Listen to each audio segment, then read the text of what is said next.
guys, I am now in Cambodia. We just arrived at the Siem Reap airport and this is my tour guide. Hello, welcome Sam, to Siem Reap. Who happens to also be a fan of Pad Thai Kitchen. He actually reached out to me just saying hi. I have a tour company in Cambodia.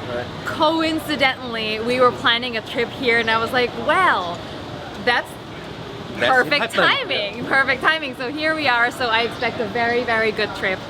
From you. Definitely, we're gonna show you what we have in Cambodia, especially in Siem Reap, with all the good foods, and you know, you're gonna love this trip. So one of my best friends is here with me from Canada, and he is a wheelchair rugby athlete for the Canadian national team. And Sam has prepared a special ramp. I guess it's a tuk-tuk for him, which is super cool. The tuk-tuk was our mode of transportation during this trip, which was interesting at times. And as we head to town, Sam told us that he moved here from Malaysia because he just fell in love with the country and the people, and he's particularly excited to share Cambodian food with the world. So our first stop in Cambodia is actually at the cutest little noodle shop that's actually owned by our tour guide. It's called Sam Khmer Noodles. Our tour guide is Sam. And it's actually really interesting. The whole concept of this place is everything is ancient. So you see the old sort of equipment that they use to plow the land, plow the rice paddies, and even like look at all this stuff. Like this is the most elaborate coconut water I've ever seen. And they're also a very eco-conscious restaurant. So they use bamboo straw, but there's plastic as well if you're not comfortable for some reason using that. So it's super cool. And look at this beautiful basket of vegetables. This, by the way, is lotus stem. And it's a really sort of crunchy vegetable that will go well with spicy curry dish, which is what we are eating. So we are eating what could be considered Cambodian national dish, Nom Ban Chok. Right, Sam? Did I say that right? Yes. Nom Ban Chok, which is rice noodles with a curry sauce. So this particular kind of Nom Ban Chok is Samlok Khmer, which basically means Cambodian soup, as I understand. It's sort of the classic one, right? Oh, that's nice. Yes, thank you. It's so good. You can really taste all the herbs. So much turmeric coming through, a lot of lemongrass. It tastes very much like the Thai khanom jin nam ya, for which I do have a recipe, but it's thinner, lighter, brothier, and not spicy. So this one is a different kind of Nom Ban Chok. The sauce is called Samlok Curry, which is basically like a curry sauce. So there's coconut milk. It's apparently a little bit sweeter. That's so aromatic. It smells like 5 spice. So there's cinnamon, star anise, things like that, mixed with curry. It's really light and brothy. There's coconut in here, but it's still really light. I love the texture of the rice noodles.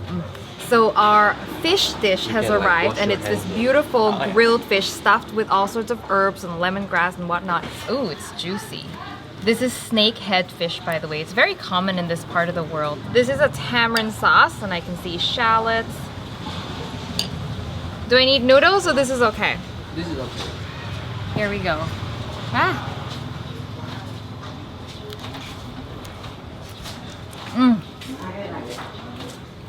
That is incredible. The fish is so juicy, but the nature of the fish, it's got a chew to it, but it's not tough.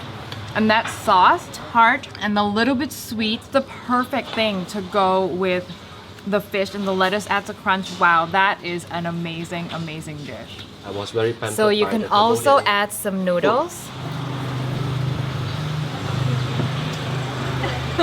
Really good, right? Delicious.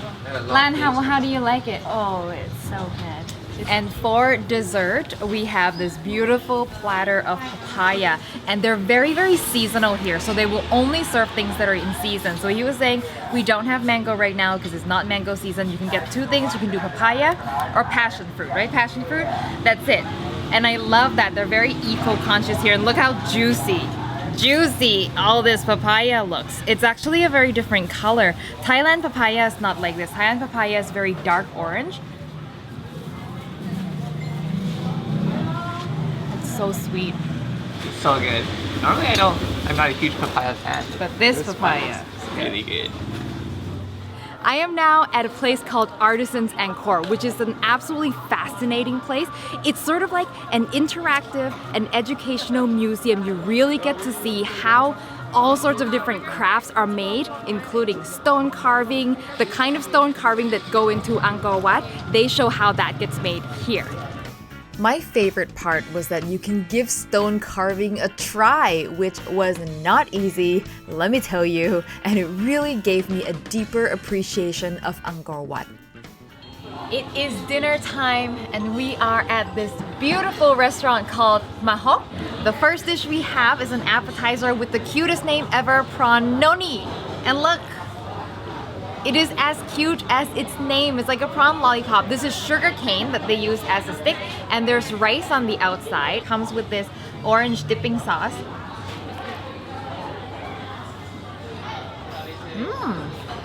The rice is really crispy around the outside. I'd never thought of actually putting whole rice grains as the breading of something. That's a great idea. And it's really nicely flavored inside. Not spicy or anything, but I can taste lots of herbs in there. Super delicious. And this is the star of the meal. Sam, our guide, really wanted us to try this thing called amok, which is this beautiful fish curry in a coconut. And look at this, it's got lots of like big pieces of fish, tons of herbs inside, a beautiful color, obviously turmeric. That is good. Really aromatic, not spicy at all. It's sort of like the unspicy version of the Thai hammock. The fish is super tender, coconutty. You can actually scrape the coconut meat right off the coconut and add it as a part of your meal. And Sam told me that the reason why they use coconut is traditionally it helps keep this warm. This next one is something we've all been waiting for, and it's a local delicacy of beef with red ants. I have to say I was really hesitant to order this, and I wouldn't have ordered it, but everyone else wanted to try it. And the story is, these are mango tree red ants. When I was little, growing up in Thailand, I got bit by these, like a lot. And there was one time I climbed the mango tree and there was a red ant nest that basically attacked me. And it's like a traumatic experience. So when I hear red ants, tree red ants, I'm like, nope, I want nothing to do with these. But hey, I guess it's my turn to eat them now. So here we go. หน้าแบบไม่อยากกินเลย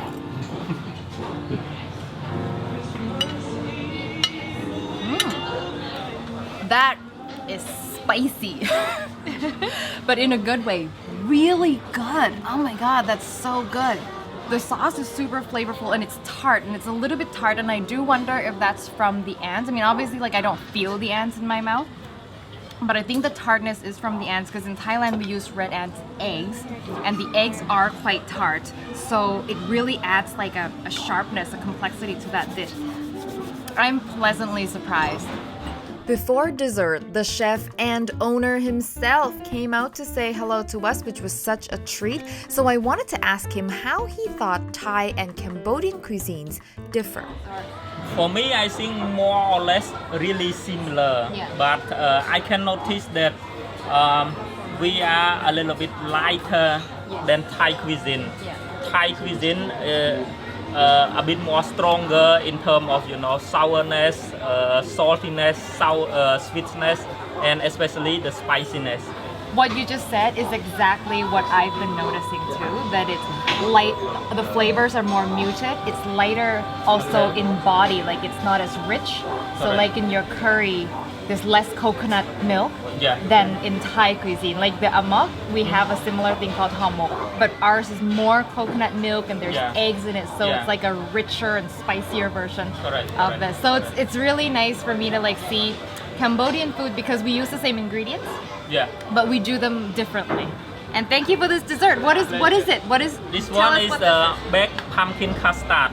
The young pumpkins, we cleanse the seed out and refill with a mixture of custard, wrap it in aluminum foil and into the oven. This is a similar version of what we have called Pak Thong Sankaya, but it's a mini version. Look how tiny and cute this is. The custard is so smooth.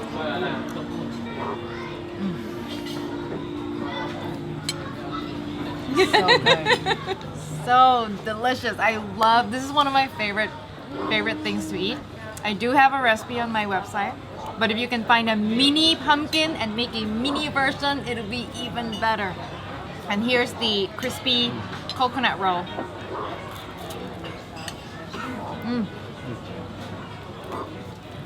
Life's good. Life's good. And that is it. A special thanks to our wonderful tour guide Sam and my brother Art, who was behind the camera. Don't forget to check out more of my food travel videos, which are linked in the description box below, and I will see you next time.